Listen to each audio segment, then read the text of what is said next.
ይሄንን መሀይም ደንቆሮ ምን እንደሚል ሰምተን እንጣ ይሄን ትልቅ ሀገር በብሔር እንዲጋጩ መከፋፈል እንዲኖር የአርሲን ህዝብ አይመለከተውም፣ የአርሲን ህዝብ አይወክልም።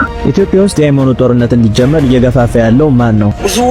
ብዙ መጨፋጨፋቸው ካፊሮች ስላሉ ለነዛ እንደ ትሬኒንግ ነው። ሰላም ጤና ይስጥልኝ። በሰንደቃችሁልኝ በአዲስ ቪዲዮ ተመልሼ መጣሁ። በዚህ ቪዲዮ የምንመለከተው ሚሊሻ በሰላማዊ ዜጋ ላይ የሚያደርገው ጥቃት እንግዲህ እንደቀጠለ ነው። በዚህ የተነሳ አንድ ወጣት ገሎ እንግዲህ ታላቅ ተቃውሞ አስነስተዋልና የትና እንዴት የሚለው ነገር የምንመለከት ነው የሚሆነው። እዚህ ነው በአርሲ ጉዳይ ላይ እንግዲህ ከተማ አስተዳዳሪ አቶ ኢብራሂም ከድር ምላሽ ሰጥቷል። የተፈጠረው ነገር ምንድነው የሚለውን ነገር እስቲ ለማየት የምንሞክር ነው የሚሆነው። ኢትዮጵያ ውስጥ የሃይማኖት ግጭት እንዲነሳ የሚፈልገው ማን ነው? እውነትስ እየሰራ የሚገኘው ማን ነው የሚለው ነገር የማስመለከታችሁ ነው የሚሆነው።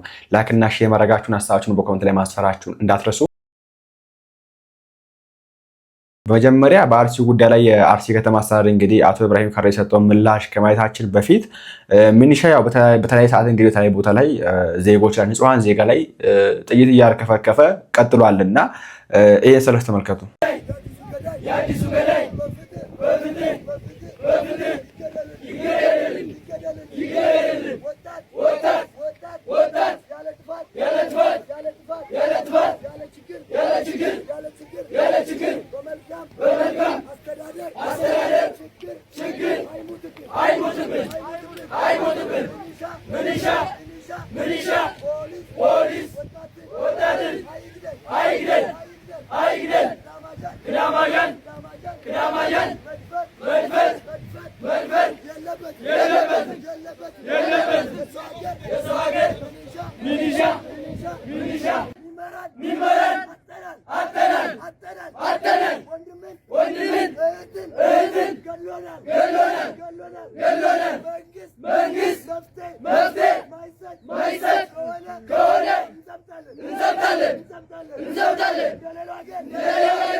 እንደምትመለከቱት ነው እንግዲህ ይሄን ነገር በተደጋጋሚ ከዚህም አይተነዋልና አሁን ላይ የሚገኙ ሚሊሻዎች ያው ከፖሊስም ከወታደርም የበለጠ ሚሊሻዎቹ እኔ ምን አሰልጥኗቸው እንደሚገቡም አናቅም። እንግዲህ ግራ ይገባልና ሁለት ሴቶች ተጣሉ ብሎ ጥይት አውጥቶ የሚተኩስ ሚሊሻ ያለበት ሀገር ውስጥ ነው የምንገኘውና አንድ ወጣት እንግዲህ ጓደኛቸውን ገሎባቸው አንድ ሚሊሻ ጥፋ ጠፋ ብሎ እንግዲህ ተኩሶ ገለው እኔ የፈለገ ሰው የፈለገ ዜጋ የፈለገውን ጥቃት ቢያጠፋ የፈለገውን ጥፋት ቢያጠፋ ሚሊሻም ሆነ ፖሊስ ህግ መፈጸም መብት የለውም። ባይዘው ህግ ፈጻሚ አይደላችሁም፣ አስፈጻሚ ምንድነው ፈጻሚ አይደላችሁም፣ አስፈጻሚ ናችሁ እንጂ እናንተ ኦኬ። ሌባን ይዛችሁ ለመንግስት አቀርባላችሁ እንጂ ሌባን ይዛችሁ የመቅጣት መብት የላችሁ። ፖሊስና ሚሊሻ ህግ አስፈጻሚ እንጂ ህግ ፈጻሚ አይደለም።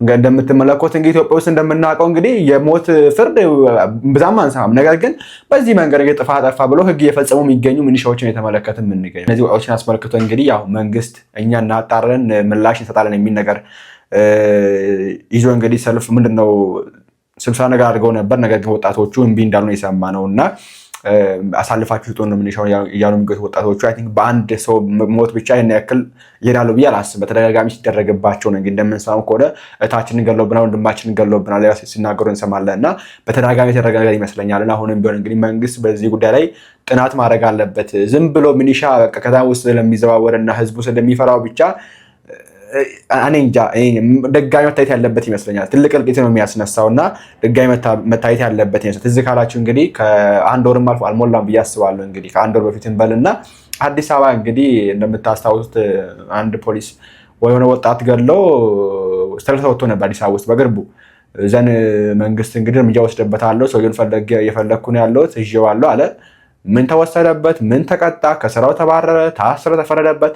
የሰማ ማንንም የለምና ያው ኢትዮጵያ ህዝብ ሾርት ሜሞሪ ስለሆነ አንድ ቀን ጮሃል ይተዋል። መንግስትም እንግዲህ ያው አችን አንድ ቀን እንደሚጮህ ስለሚያውቅ ምንም እርምጃ አይወስድምና አሁንም ቢሆን የሚመለከተው አካል በዚህ ጉዳይ ጥናት እንዲያደርግበት ለማለት ፈልጋለሁ። ቀጣይ የምንመለከተው እንግዲህ የአርሲ ጉዳይ እንዳለ የምታውቁት ነገር ነው። ያው አርሲ ላይ ጥቃት እንግዲህ አሁን ለትንሽ ረገብድም ያው ከወራት በኋላ እንግዲህ ተመልሰው መጥተው ይገለዋቸዋል። እንደሚታወቀው ነው ወሬ የጠበቁ ነው መጥተው የሚጨፈጭፏቸው እና በዚህ ጉዳይ ላይ እንግዲህ አቶ ኢብራሂም ከድር እንዲህ ብሏል።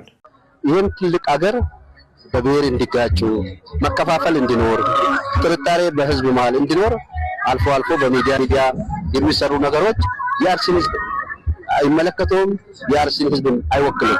ህዝቡ ውስጥ ተለቅብላችሁ በጣም በቅርቡ ተፈጠረ የተባለው አካባቢ በአካል እጄ ነበር። ሚዲያ ላይ መጀመሪያ ሚዲያ ላይ ከተነገረውና ቀጥታ ከኮሚኒቲው ሲሰማ የሚገናኝ አይደለም። ሳይሞት ሞተ የሚባል ሳይጠፋ ጠፋ የሚባል አንዳንድ ነገሮች የሚነዙ ከህዝቡ ላይ መቆም መቻል አለበት። ያንን የሚናገሩ ሰዎች በአካል ወርዶ ቦታው ላይ ሃይማኖት አባቶቻችን፣ ሌሎችም የሚዲያ አካል መሬት ላይ ወርዶ ቢያዩ ህዝቡ ምን የሚለውን ቢያዳምጡ ጥሩ ይሆናል የሚል ሐሳብ አለኝ። አጠቃላይ አሁን ባለው ሰላም ስላለ ነው ይሄ ፕሮግራም ተዘጋጀው። ይሄ አሁን 12 ኪሎ ሜትር ሩጫ የተደረገው ከዚህ ተነስቶ ጋለማን እስከ ጋለማ እስከ ካካ ጫፍ ድረስ ነው ሩጫ ተደርጎ የተመለሰው ማለት። አልፎ አልፎ ችግሮች የሉም አይባሉም። አልፎ አልፎ ችግሮች ይኖራሉ። እነኚህ ችግሮችን ከማባባስ አብረን ቆመን ችግሮችን መታገል አለብን የሚል ሐሳብ አለኝ። አርሲ ሰላም ነው። አርሲ የልማት ሀገር ነው። አርሲ ተፋቅሮ ተዋዶ አብሮ የሚኖር አብሮ የሚሰራ ትክክለኛ እናንተ አሁን እንዳያችሁት ገጽታ ከዚህ ታች ወደ ታች ስትወርዱ ህዝቡ መለየት አይቻልም ማለት። ተዋልዷል፣ ተጋብቷል። በሐዘኑ አብሮን ያለው በደስታም አብሮን ያለው። ስለዚህ ይሄን ህዝብ ሩቅ ሆኖ ከማየት ቀረብ ብሎ ህዝቡን አይቶ መፍረድ ስለሚቻል መጥቶ ህዝቡን እንዲያዩ በዚህ ጥሬን ለማቅረብ ፈልጋለሁ። ያው መቼስ እውነት ነው ብላችሁ ተናግራችሁና ባንጠብቅም ነገር ግን ይሄን ነገር የምታወሩ ሰዎች መታችሁ ማየት ትችላላችሁ ያላችሁት ነገር ሞከረን እኮ መምጣት እንደማይቻል ነው ያየነው። ፕላስ ደግሞ እንደምኛ የሃይማኖት አባቶች ጳጳሳቱ እኮ ሄዱ። እዚህ መግባት አትችሉም፣ መንገድ ዝግ ነው፣ እዚህ ጥቃት ይከፈትባቸዋል ተብሎ እኮ ተመለሱ አባቶች። ከዚህ በላይ ሰላም እንደሌለ የሚያሳየን ምንም ነገር የለም እኮ። ዜጎች ምን እያሉ ይገኛሉ የሚለው ነገር በተደጋጋሚ አይተናል። ማየትም አይጠበቅብንም ደግመን በተደጋጋሚ አይተናል። ምን እያሉ ይገኛል፣ እዛ የሚገኝ ሰው ምንድነው እያለ የሚገኝ ያለበት ሁኔታ ምንድን ነው የሚለው ነገር አይተናል። እና ወንድማችን ያስሙት እንደዚህ አይነቱን ባንዳና ካድሬ የድንቁርናውን ልክ ስለምንነግረው እናንተ ደግሞ ይህን ቪዲዮ ኮፒ ሊንክ በማድረግ ታግዙኛላችሁ። በደንብ አድርጋችሁ ረገጥ አድርጋችሁ ኮፒ ሊንክ ታደርጉልኛላችሁ።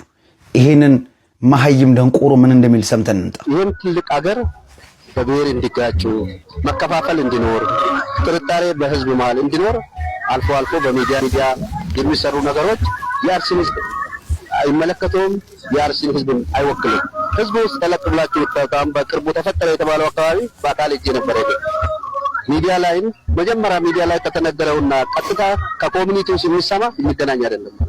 ሳይሞት ሞተ የሚባል ሳይጠፋ ጠፋ የሚባል አንዳንድ ነገሮች የሚነዙ ከህዝቡ ላይ መቆም መቻል አለበት። ይኸውላችሁ የብልጽግና ካድሬ ኩንታል መሀይም መሆኑን የምታውቁት የአርሲ ኦርቶዶክሳውያንን ጉዳይ ፖለቲካዊ ካባ አልብሰው የብሔር ግጭት ለማስመሰል የሚሞክሩ እንዲህ አይነት ጠብደል መሀይሞች አሉ። አይገርማችሁ? ስለምን አባ ነው የብሔር ግጭት አድርገህ የምታወራው? የተደረገ ያለው እኮ ሐቅና እውነቱ ኦርቶዶክሳውያን ነጠላችሁን የገደላችሁት፣ ያውም ደግሞ አባቶችንና ወንድሞችን እየነጠላችሁ ነው የገደላችሁት። ካስገዳዮቹ መካከል አንዱ አንተ ነህ። አሁን መተህ እዚህ የማስመሰል ድራማ አንተ ሰራለህ። ሄደ ይሄንን ድራማህን ላለቃ ትነግረዋለህ። የአርሲ ህዝብ አይመለከተውም የምትለን ማለት ነው። የአርሲ ህዝብ በኦርቶዶክሳውያን መጨፍጨፍ የማይመለከተው ከሆነ የሚመለከተው ማን ነው ታዲያ? ድሬዳዋ ነው? ሐረር ነው? እንዴ ነው? ጎንደርና ጎጃም ነው? ነው እዚህ ወላይታና አርባ ምንጭ ነው? የት ነው የሚመለከተው? የአርሲ ኦርቶዶክሳውያን እየተጨፈጨፉት አንተ እመረዋለሁ ብለህ በተቀመጥክበት አገርና ከተማ ክፍለ ሀገር ውስጥ እኮ ነው በማህተባቸው እየተነጠሉ በአረመኔያዊ ድርጊታችሁ ጨፍጨፋችሁ የገደላችኋቸው። ከመጨፍጨፍና ከመግደላችሁ ባሻገር በጅምላ የቀበራችኋቸው እዛ አርሲ የሚባል ከተማ ውስጥ ነው። ሌላ ከተማ እኮ አይደለም። የሚል ሐሳብ አለኝ። አርሲ ሰላም ነው። አርሲ የልማት ሀገር ነው።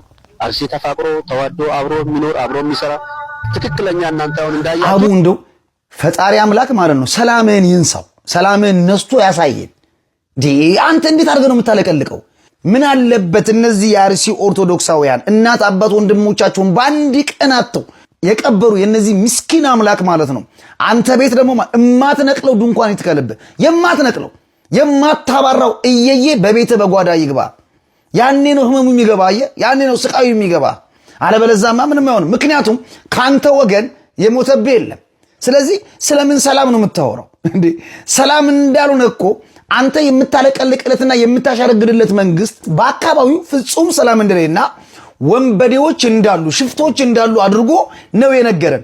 አንተ ስለምን ሰላም ነው የምታወራው? ለአንተ ሰላም ማለት ኦርቶዶክሳውያን ሲገደሉ ቤተክርስቲያን ሲወድም ሲቃጠል ነው ለአንተ ሰላም ማለት? ሰላም ነው ብለህ ስትናገር አታፍርም? የት ነው የምትኖረው አንተ? የት ነው የምትኖረው? ምን እያልከን ነው? ምን እየነገርከን ያለው?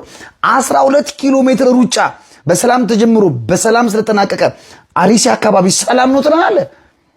እንዴት አይነት ማህይምነት ነው? ምን አይነት ጉድኖች ሀገር ተሸክማ የምትዞረው? ምን አይነት ሰዎች ናቸው የመጡብን ጋይስ? በጣም እኮ ነው የሚያሳፍረው።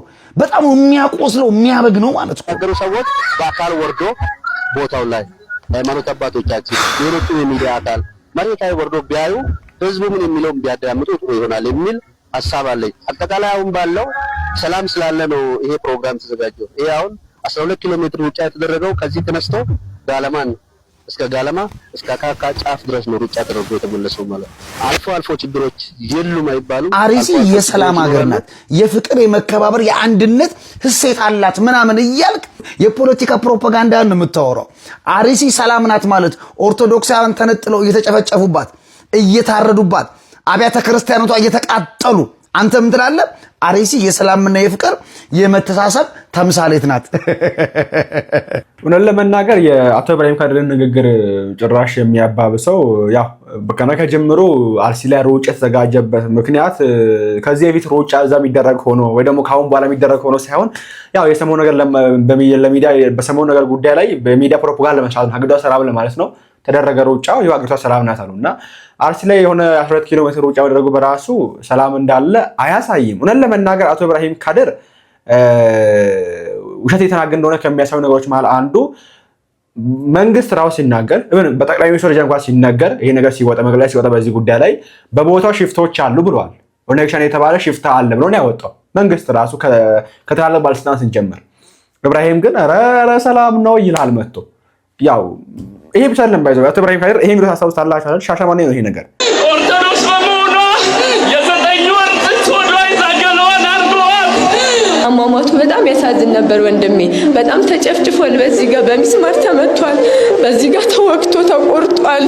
በጣም ነበር የሚያሳዝነው ወንድሜ። በጣም ቆንጆ ወንድም ነበረኝ።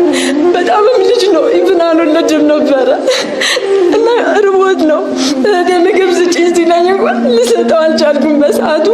5 ቤተሰብ በግፍ የተገደለብኝ ልጅ ነኝ። ፌዴራሉ ፖሊሱ እያየው ነበር ያለፈው። ልክ ብቻ ፋብሪካ ተመታ ሲባል ሮጦ ወጡ። እኛ ሰዎች አይደለን እንዴ? ለምንድን ነው እንዲህ የሚደረገው? እና እኛም ግዴታ ሌላ እምነት ተከታይ መሆን አለብን ወይ? ለምክንያቱ ነው እንግዲህ ይሄ በሻሸመኔና በአካባቢው ከ3 ዓመት በፊት አይ ቲንክ በ2015 ላይ ይሄ ጥቃት ተከፍቶ ኦርቶዶክሳውያን ሲጨፈጨፉ በቤት ቁጥራቸው ሲገደሉ ኦርቶዶክሳውያን አቶ ኢብራሂም ካድር የሻሸመኔ ከተማ አስተዳዳሪ ነበር። የዛን ጊዜ ምን ሲባል ነበር? ጉዳዩ ከሃይማኖት ጋር አይገናኝም እያሉ ነበር። ኦርቶዶክሳውያን በዚህ መንገድ እያለቀሱ አባቴን ገደሉብኝ እናቴን ገደሉብኝ ማተብ ስላሰርኩ ብቻ እያሉ ሲጮሁ ምን ሲባል ነበር? ጉዳዩ ከሃይማኖት ጋር አይገናኝም ተባለ ነበር። አሁን የሆነ የሚገኘው ራሱ ነውና አሁንም ቢሆን ይሄን ነገር ገለልተኛ አካል አይነው እንረዳቸዋለን። ይሄን ነገር ለምን ሃይማኖት አይደለም ለማለት እንደፈለጋቸው እንረዳቸዋለን። ምክንያቱም የሃይማኖት ነው ከተባለ ያው የሆነ ሃይማኖት የሚያጠቃ ሃይማኖት አለ ተብሎ ይታሰባል። እሱ ነው ሊባል ይችላል በሚል ነው እንግዲህ እንደዚህ አይነት ነገር እንዳይነሳ ፈርታችሁ ወይ ደግሞ ያገጽታ ያበላሻል ብላችሁ ነው ይችላል የተባለው ነገር። ኦኬ ሙስሊም ክርስቲያን ተካብሮ የነበረበት ሀገር ውስጥ አሁን ላይ የገባ ችግር አለ ነው የተባለው። መሀል ላይ ምንድነው ሰርጎ የገባ አካል አለ። ከዚህ በፊት በነበረ መንግስት የተነገረ አልቃይዳ የተባለ ናይስ ህዋስ አለ አርሲ ላይ ተብሏል። እሱን ነገር በገለልተኛ አካል ይመርምረው የተባለ የሚገኘው ወይ ራሳችሁ መርምራችሁ እውነቱን ተናገሩ። ችግሩ እናንተ ከመረመራችሁ ነው አታወጡም እኮ።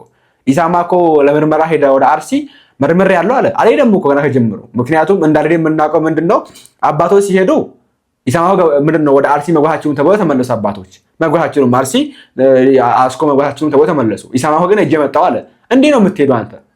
ወይ በእናንተ ተዋሽቷል ወይ ደግሞ በአባቶች ተዋሽቷልና ወደ ዋና ፖይንት ልመለስና ኢሰማኮ ሄዶ እንግዲህ አጣርቻለሁ አለ። ይሄ ኃይል እንግዲህ እግዚአብሔር ነው እሱን እግዚአብሔር ነው የሚያውቁት። ሄጄ አጣርቻለሁ አለ። ቤተክርስቲያኒቷ ይሄው ይሄ ሰው ሞቶብኛል የ13 ሰው ስም ዝርዝር ሰጠች ጽፋ የ13 ሰው ሞቶብኛል ስም ዝርዝራቸውም ይሁንና ብለ ጽፋ ሰጠች ቤተክርስቲያኒቷ ወይ ደግሞ የአርሲ ሀገረ ስብከት። ኢሰማኮ አዲስ አበባ ከገባ በኋላ ምንድነው ያለው? 2 ክርስቲያን ነው የሞቱ አለመጡ። በዚህ ልክ እየዋሻችሁ የምትገኙት እናንተ ስታደርጉት እናንተ ሳትሆኑ ገለልተኛ አካል የውጭ አካልም ይሁን የውስጥ አካልም ይሁን ይሄን ነገር መርምሮ እውነታውን ለህዝብ የሚያጋልጥ አሁን ችግሩ እኮ የበፊቱ መንግስት እዛ አካባቢ እንደዚህ አይነት አካል ስላለ ተጠንቀቁ ብሎ በግልጽ ይናገራል። በግልጽ እና ያሳሉ ልቀይራሉ በግልጽ ይናገራል። እነዚህ አይነት አካላዎች አሉ እና የመረመረ ነው የምንገኘውና ህዝቡ ጥንቃቄ ያርግ ይሄን ነገር ያጋልጥ ብሎ ለህዝቡ በግልጽ ፓርላማ ውስጥ ይናገራል። አሁን ያለው ግን እየዋሻችሁ ነው የምትገኙት። አትዋሹ ነው የተባለ የሚገኘው። ኦኬ እውነታውን ለህዝቡ አሳዩ ነው። የዛን ጊዜ ህዝቡም ከእናንተ ቆን ይቆማል፣ ይተባበራል። ይሄን ነገር እነዚህ ሰዎች ለማጋለጥ በቻለ አቅም መረጃ ይሰበስባል እና ይሰጣቸዋል። እናንተም እንግዲህ የምታዩት ታደርጋላችሁ። ነገር ግን በዚህ መንገድ የተወሻሸን የሌለን ሰላም አለ እያላችሁ የሌለን ልማት አለ እያላችሁ እንዴት እንደምንቀጥል እግዚአብሔር ይወቀው እና አሁንም ቢሆን የሰው ነፍስ ነው። በሰው ነፍስ ላይ ቁማር አትጫወቱ። ኦኬ በሰው ሬሳ ላይ 12 ኪሎ ሜትር ሩጫ አዘጋጅታችሁ ሰላም ነው ትላለቅ እና ባካችሁ ነገሮችን በዚህ መንገድ አታወሳስቡ። ቀላል ነገር ነው። ምርመራ ይደረግ የተጨፈጨፈ የሚገኘው ማለት ነው። በትክክል ከልባችሁ አድርጉ። ኦኬ የኛ ስም የሚያጠፋ ነገር ብቻ ኦኬ የእናንተ ጆሮ የሚፈልገው ነገር ብቻ የእናንተ አይን የሚፈልገው ነገር ብቻ አዘግቡ። ለኛ እውነታውን ነገሮች የተባላችሁትና በዛ መንገድ ቢሆን መልካም ነው ብዬ አስባለሁ። እውነት ኢትዮጵያ ውስጥ ሙስሊም ተዋዶ ነበር የሚኖረው። አሁን ግን የገባብን ምን እንደሆነ እግዚአብሔር ይወቀውና ወንድማችን ስሙት እስቲ። ኢትዮጵያ ውስጥ የሃይማኖት ጦርነት እንዲጀመር እየገፋፋ ያለው ማን ነው? ብዙ መጨፈጨፋቸው ካፊሮች ስላሉ ለነዛ እንደይደቅመን ትሬኒንግ ነው። ለነዛ ትሬኒንግ ስለሚወጣ ነው። ይመቻችሁ። ያው እስከማርጀቱ ድረስ ተዘጋጁ። ሰሞኑን ወሎ ላይ የሆነ ነገር ታያላችሁ። አንድ ሙስሊም 2000 ኦርቶዶክስ ካልገደለ ሙስሊምነቱን አናረጋግጥለትም ካሁን በኋላ። አላህ Subhanahu Wa Ta'ala ያው ትእዛዝ ለመፈጸም ዛሬ ላይ በዝግጅት ላይ እንገኛለን ኢንሻአላህ። አላህ Subhanahu Wa Ta'ala ደግሞ በዚሁ ሸሃዳን እስከናገኝ ድረስ ጽናቱን እንዲሰጠን ለምንዋለን። አያል ኩፋር ወልሙርተዲን እናንተ ከሃዲያንና ከዲን ወደ ኋላ የተመለሳችሁት አላችሁበት ድረስ እንደምንመጣ ኢንሻአላህ እንተማመናለን ማለት ነው። በአላህ Subhanahu Wa Ta'ala ፍቃድ ካላችሁበት ድረስ በርድም ይሁን በክላሽ እንመጣችኋለን ኢንሻአላህ። በሂጅራ ወደ ኋላ የቀራችሁ ሰዎች ሂጅራን ማድረግ የማይመቻችሁ ከሆነ እንኳን ባላችሁበት ከሃዲያኖችን በምትችሉት አጋጣሚ መዋጋት እንዳለባችሁ አስተላልፋለሁ። ክርስቲያኖችን ማለት ነው። ይሄው ጂሃድ ማለት ምንድነው ማለት ክርስቲያኖችን ማለት ነው። ያው ምንም ልዩነት የለውም። ያለ ጂሃድ ያለ ትግል ነስር የለም። ያለ ጂሃድ ያለ ትግል የኢስላም ዳር ድንበር ሊከበር አይችልም። የኢስላም ባንዲራ ከፍ ብሎ እንዲውለበለብ ምድር በአላህ ሸሪዓ እንድትተዳደር ጂሃድ ግድ ነው። ጂሃድ ከሌለ እስልምና ውበት የለውም። ሁሌ መስዋዕት በመክፈል ሁሌ በመበደል መብት ሊገኝ አይችልምና ስለዚህ እስከ ቤተክርስቲያን እስከ ገዳሙ ነው። አዎ በትክክል በለው እያልኩ ነው። ይሄ ሌባ ካልጠፋ ሰላም አይገኝም። ወላሂ ነው የምላችሁ። ወላሂ ጳጳስ ወሎ ሳይቀመጥ ምን ጥያቄ ያለኝ እኔ አብዛኛው ሙስሊም ሃይማኖቱ የሚለው ነገር ተግባሪ ነው አይደለም። አብዛኛው በሚችለው ነገር ለመተግበር የሚሞክር ነው። ምናልባት ረዱ የሚለው ነገር ከታዘዝን እስካሁን ምን አቆያቸው አይደለም። እሱ እንኳን ምናልባት አልችል ብለን ሊሆን ይችላል። ታዘን አለማድረጋችን እኮ ለምን እስከዛሬ ያቆይ ነው። የታዘነውን ሁሉ ስለማላደርግ ነው። እስከማንችላቸው ሆኖ አርገን ሊሆን ይችላል። ባለፈው ስንናገር ሐሰት ነው ብላችሁ በጣም ብዙ አውርታችሁ ነበረ። አሁንም ሊያርደና ሊያጠፋ በቡድን ተደራጅቶ እየሰለጠነ ያለ አካል አለ። በቤታችሁ፣ በአገራችሁ፣ በመንደራችሁ እንመጣላችኋለን እየተባለ እየተዛተብህ አንተ ግን ዓላማና ስራ ሌላ ነው። ለክርስቲያን ሆነን መቆም እንኳን አልቻለም። እኛ ክርስቲያኖች በኢየሱስ ክርስቶስ ግንድነት ላይ የበቀልን ቅርንጫፎች ነን። ሌላኛው ቅርንጫፍ ሲመታ አንተን የማይሰማ ከሆነ በአርሲ በሌላም ቦታ የሚገደሉ ክርስቲያኖች ሞታቸው አንተን ካላንገበገበና ካልተሰማ አንተን በኢየሱስ ክርስቶስ ግንድነት ላይ የሌለ ቅርንጫፍ ነህ። ስለዚህ የአንዱ ክርስቲያን መሞትና የአንዱ ክርስቲያን መሰቃየት ለአንተ ሊሰማ ይገባል። ምክንያቱም አንተ በክርስቶስ ግንድነት ላይ የበቀልክ ቅርንጫፍ ነህ። እንዲሁም አሁን ያሉት መቃቃሮችና ግጭቶች በምን ምክንያትና እንዴት ተፈጠሩ የሚለውን ይናገራሉ። በሙስሊሙና በሌላው ሃይማኖት ተከታይ ይሄ ሁሉ ጉድ መሻከር የመጣው እነሱ ከመጡ በኋላ ዋሃብያ ረብሻ ሲኖር ነው የሚያተርፈው። ሰላም ከሆነ ጸጥ ካለ መስጊድ ካልተቃጠለ ረብሻ ከሌላው ሃይማኖትም ጋር እርስ በርስ ካልመጣ ይደርቅባቸዋል። አክራሪ ጽንፈኛ ኤስአይኤስ፣ ቦኮ ሐራም፣ አልሸባብ፣ አልቃኢዳ ሀገርህ ላይ እየተስፋፋ ነውና ይሄን በጋራ እንታገል። አሁን ጎንደር ላይ ተቀጣጠለ ብለው ተወራቢ ምናምን ሀገሯን ሊያያይዙ ሲሉ ስለ የክርስቲያኑ አንዳንድ ስነ ምግባር ያለው ስላለ ሙስሊሙ እነሱ ስለጠሩት ብቻ ቶሎ ተነስቶ እንትን ስለማይል እንጂ የሃይማኖት መጨፋጨፍ የሃይማኖት ጠብ አድርገው ሁሉን ሊያስጨርሱት ነበር የፈለገው። እነሱ አይኤስአይኤስ አይደሉም ማለት መታለል ነው። ከገ መጅሊስ ይዘው ኢትዮጵያን ባንዲ ካረጉ በኋላ አይኤስአይኤስ አይሆኑም ወይ? ይሄ ብሎ መታለል ነው የሚሆነውና የሙፍቲ ጥሪ ትክክለኛ ነው። ሌላውም ልቅስ እንደ መንግስትም ሆነ ፕሮቴስታንትም ሆነ ካቶሊክም ሆነ ሌላውም ኦርቶዶክሱም ይሄ አብሮ መኖር አይገኝም። እነዚህ ሰዎች ተቋምን ተቆጣጥረው እነዚህ ሰዎች መስጊድን ተቆጣጥረው ነገ ለልጅ ለትውልድ የምናተርፈው ሌላ ጉዳይ ስለሆነ ስለዚህ አሁን ሀገር ላይ እየታዩ ያሉት መቃቃሮችና ግጭቶች እንዲሁም ወደፊት የሚፈጠሩ ጦርነቶች በእነዚህ ሰዎች ምክንያት እንደተጀመረ ሁላችሁ ማወቅ አለባችሁ። አሁንም ሀገራችን ኢትዮጵያ ላይ አይኤስአይኤስ ቦኮ ሐራም ሊፈጠር የሚችለው በእነዚህ ሰዎች አማካኝነት ነው። ይሄንም የነገሩኝ እኛ አባት ናቸው፣ እውነተኛ ሰው ስለሆኑ ማለት ነው። አሁንም የሚሞቱ ክርስቲያኖች ቁጥር አልቀነሰም። በየቀን ክርስቲያኖች እየተገደሉ ነው። በማን እንደሚገደሉ ደግሞ እናውቃለን። እንዲሁም እኛ ክርስቲያኖች ከማንም ማህበረሰብና ሃይማኖት ጋር ግጭት ውስጥ መግባት አንፈልግም። ምክንያቱም ጌታችን በሐዋርያው ቅዱስ ጳውሎስ አንደበት አድሮ ቢቻላችሁ እስከ ሁሉ ጋር በሰላም ኑሩ ብሎ አዞናልና። ግን ይሄን ሁሉ ድንበር ጥሳችሁ መጣችሁ እንግደላችሁ እንረዳችሁ ካላችሁ ግን እኛ ለሰላም የተዘረጋ እጃችን ለሰይፍም ለጦርነትም እንደሚዘረጋ ማወቅ አለባችሁ። እስከዛሬው ድረስ ተከባብረን በሰላም እንድንኖርን አሁንም ደግሞ በሰላም ተከባብረን ብንኖርና ሀገራችንን ብናስቀጥላት ጥሩ ነው። ካልሆነ ግን እናንተ ለምትወስዱት እርምጃ ምን አይነት እርምጃ መውሰድ እንዳለብን አባታችን ብፁዕ አቡነ ሉቃስ ያስረዱናል። ወደ እነሱ እንለፍ። ወገኔ አባባሌ በገጀራ ከመሞት በስለት ከሚቆራርጥህ መስፋራህን ዘታቀህ ያየህ እንደሆነ የወንድ በር ይሰጥሃል። ነፍስ ነው እንደያዘ ደመ ነፍስ ነው እንደያለ ከአንተ ውስጥ ያለው ደም የእሱም ደም ይፈሳል። ይገለኛል ብሎ ስለሚፈራ የወንድ በር ይለቅልሃል። አሟሟትህን እንትን ይላል። ዝም ብለህ አትሞት።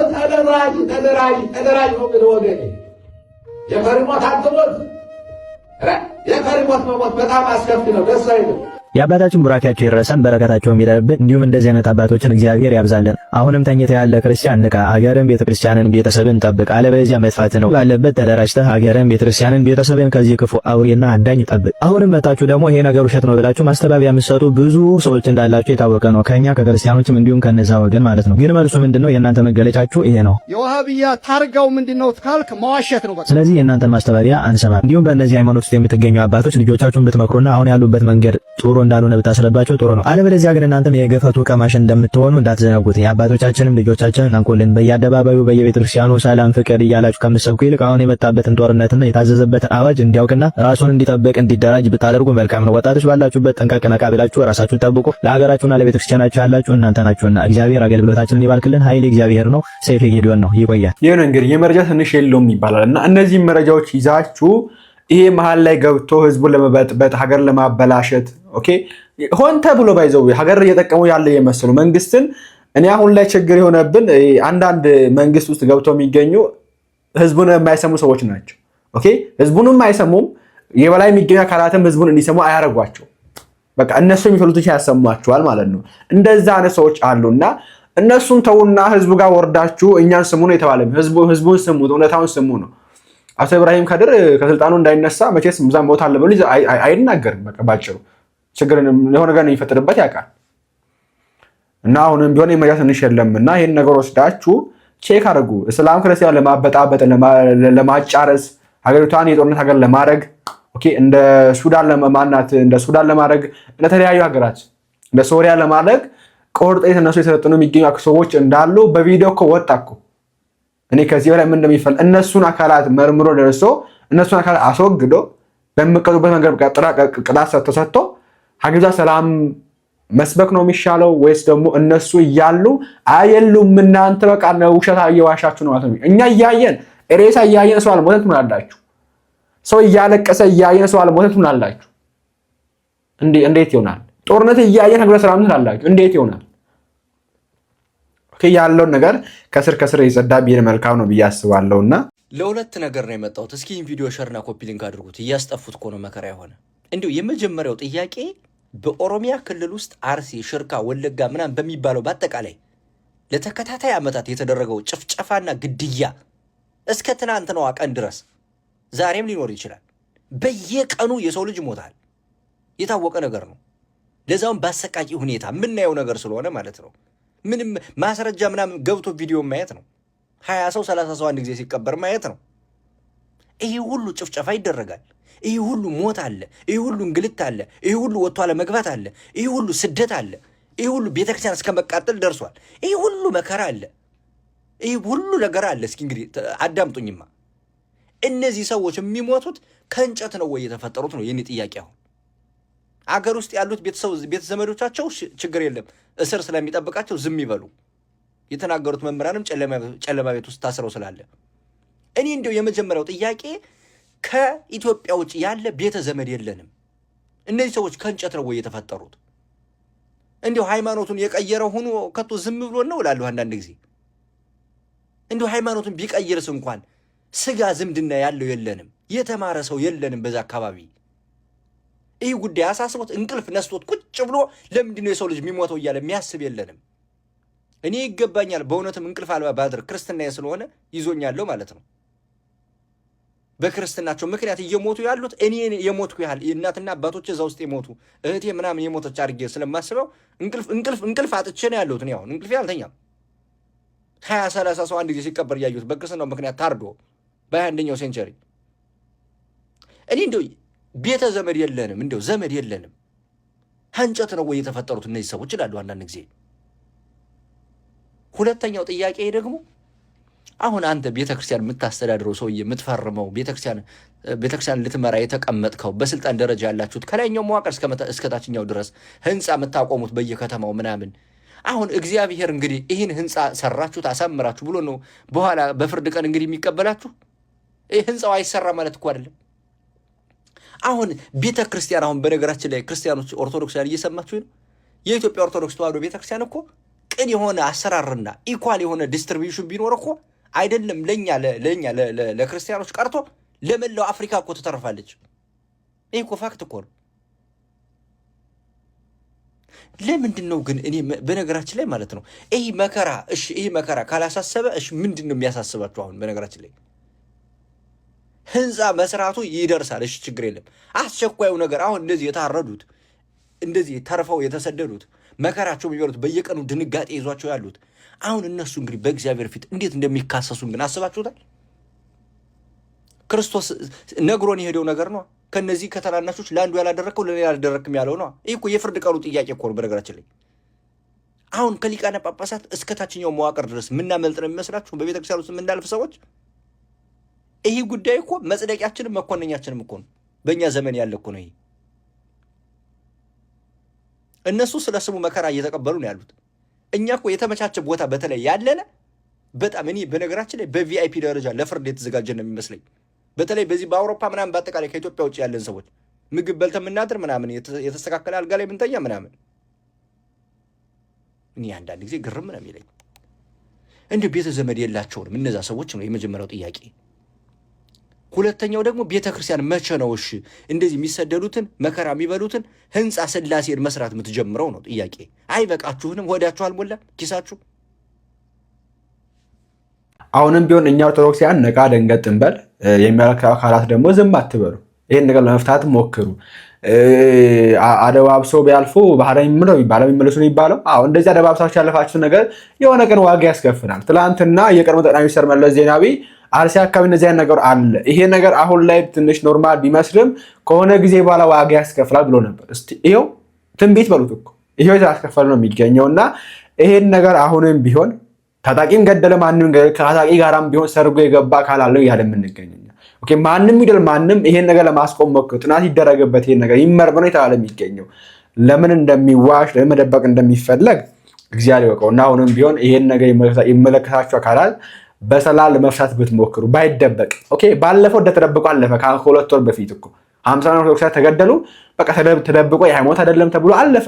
እሺ አሁንም ቢሆን ተገደለ ተደብቆ ያልፋል ኦልሬዲ። አሁንም ቀጣይም እንግዲህ ይገድላል። እንደዚህ እስከ መቼ ነው እንደዚህ የሚሆነው? እስከ መቼ ነው ሰው እየሞተ የተደበቀ ሃይማኖታዊ አይደለም የተባለ ሰው ውሸት ነው የተባለ እስከ መቼ ነው የሚያልፈው? እውነታው ላይ ቆመን እናውራ። ኤኒዌይስ በቀጣዩ ላይ እንመለሳለን። በዚህ ላይ ሰር ካለ ይላችሁ መቀርብ ነው የሚሆነው። እግዚአብሔር አምላካችን ሀገራችን ኢትዮጵያንና ተባዳናችን ሰላም ያርግልን። በቀጣዩ ላይ እንመለሳለን። ቸር ቆዩልኝ።